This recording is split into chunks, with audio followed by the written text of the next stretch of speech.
Hi, I'm Jacob Rueter. I'm an application engineer here at Stratasys.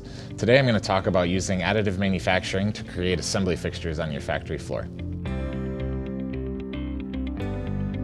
Assembly fixtures are work-holding tools that position parts to ensure proper assembly. Some of the pain points using traditional manufacturing for assembly fixtures are that they're often heavy. They also take a lot of time to set up and take down when you're switching from one operation to the next. And a lot of times they're not ergonomic to the end user. Some of the benefits of using additive manufacturing for creating your assembly fixtures are that often you can reduce the weight of the tool as well as customize the tool for the operator and often reducing lead time.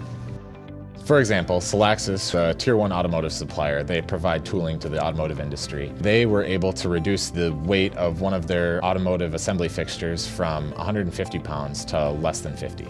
For another example, Opel, who's a major European auto manufacturer, was able to reduce the lead time of their production tools from weeks to a number of days, as well as reduce the cost up to 90%. Depending on the size of tools that you're looking for, we have a wide range of 3D printers that can meet your needs. For small assembly fixtures, we have our F123 series, all the way up to our F900, which is great for larger tools. Stratasys offers a wide range of 3D printing materials.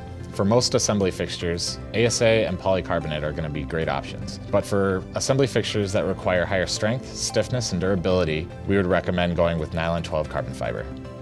Stratasys' GrabCAD print software not only allows us to simplify the workflow to go from CAD to part, but we can also use it to reduce the weight while increasing strength and stiffness in critical areas of the tool.